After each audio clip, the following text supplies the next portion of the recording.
IPL అనగానే అందరికీ ముందుగా గుర్తొచ్చే పేరు royal Challengers Bengaluru. RCB defending champion హోదాలో బరిలోకి దిగుతున్న ఆర్సీబీ ఈసారి కూడా టైటిల్ నిలుపుకోవాలని పట్టుదలతో ఉంది. ఈ సీజన్లో మొదటి మ్యాచ్లోనే ఎస్ఆర్హెచ్ జట్టుతో తలపడింది. మార్చి 28న సన్ రైజర్స్కు హైదరాబాద్ జట్టుతో రాయల్ ఛాలెంజర్స్ బెంగళూరు జట్టు మొదటి మ్యాచ్ను ఆడనుంది.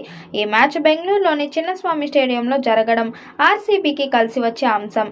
ఆర్సీబీకి ఉన్న అతిపెద్ద బలం ఆ జట్టు బ్యాటింగ్ డెప్త్. ఓపెనర్లుగా విరాట్ కోహ్లీ, ఫిల్ సాల్ట్ విధ్వంసం సృష్టించడానికి సిద్ధంగా ఉన్నారు.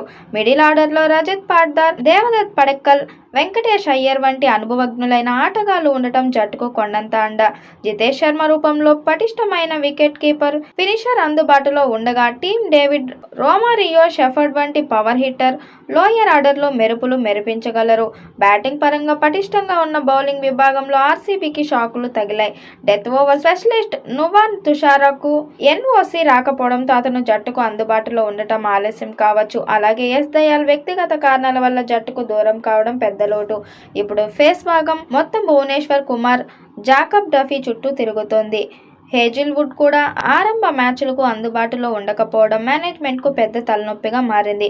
ఇక మొదటి మ్యాచ్లో ఆర్సీబీ తుది జట్టు చూస్తే Rajat Patidar, Devdutt Padikkal, Virat Kohli, Krunal Pandya, Venkatesh Iyer, Bhuvneshwar Kumar, Yash Dayal, Jacob Duffy, Tim David, Jacob Bethell, Phil Salt ఉండే అవకాశం ఉంది. ఇక ఈ మ్యాచ్లో ఎస్ఆర్హెచ్ ని ఓడించి లీగ్లో బోని కొట్టాలని ఆర్సీబీ భావిస్తుంది.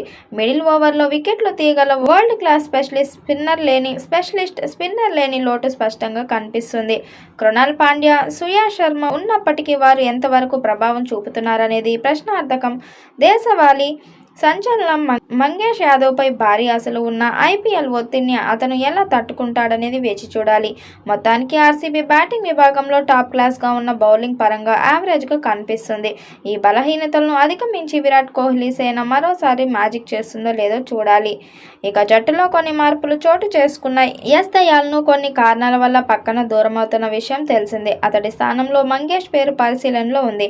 మరోవైపు రజత్ పాటిదార్ సారథ్యంలో ఈ జట్టును విరాట్ కోహ్లీ ప్రధాన ఆకర్షణగా నిలవనున్నారు.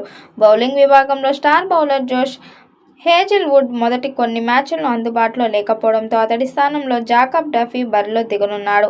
సీనియర్ పేసర్ భువనేశ్వర్ కుమార్ రాకతో జట్టు బౌలింగ్ మరింత బలోపేతమైంది. బ్యాటింగ్ దేవదత్ పడిక్కల్, రజత్ పాటిదార్, జితేష్ శర్మలతో మిడిల్ ఆర్డర్ బలంగా కనిపిస్తుంది. ఫినిషర్ టీమ్ డేవిడ్, ఆల్రౌండర్గా కృణాల్ పాండ్యా కీలక పాత్ర పోషించనున్నారు.